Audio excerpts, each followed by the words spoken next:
Hello guys, hello everybody. Ang ganda ng gising ko guys kahit kinagat ng bubuyog kahapon. Ayan, medyo okay na po yung kamay ko. Ibinalik ko na naman sa ospital, sa clinic. Kasi guys, eto, yung bike ni Nim, yung right hand ng amo ko dito, hindi na daw ginagamit. Kasi wala nang hangin. So, ibigay niya daw sa akin kasi nagda-diet nga ako para paghapon, meron akong bike.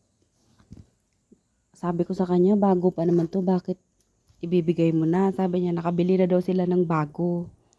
O, tingnan nyo guys, oh, ang ganda ng forma. Kaya ko kaya to, kay parang maikli kasi yung mga bias ko guys. O, tingnan nyo yung kagat ng bubuyog, hanggang dito na yung damage ng venom niya.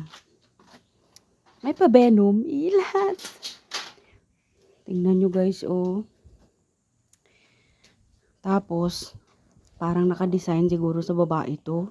Hindi kaya sa asawa ni Nim to. Kasi, oh, may butas din guys, oh. 'Di ba? Parang ka-shape ng green shell. So, shape ang green shell dito. Tapos kung uutot ka, may singawan doon sa tubo. Hindi siya makaka-distract ng mga kapitbahay. Ganyan. Grabe ang kwento ng bike na to guys. Ay nako, ako yung tuwang-tuwa guys. Kasi nga hindi na nga ako pumasok. May grasya pang pumasok. So tuwing hapon, hindi na ako mabuboring pag walang trabaho. Tulad ngayon, maganda yung tiyempo, pero parang nagbabadya na naman ng ulan ng langit. Aantayin ko lang guys, sabi ni Boyon, siya na daw bahala magpahangin nito. Kasi wala na akong bomba dito. Grabe guys, no?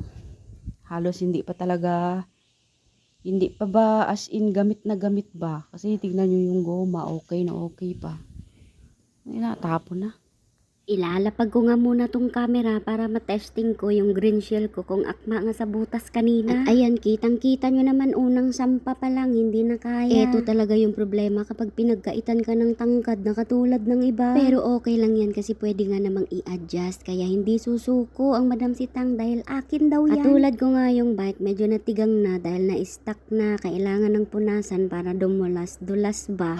At eto na nga yung nangyari mga guys, kahit dalawang adjust ko na ito, hindi pa rin talaga akma sa butas ng green shell ko.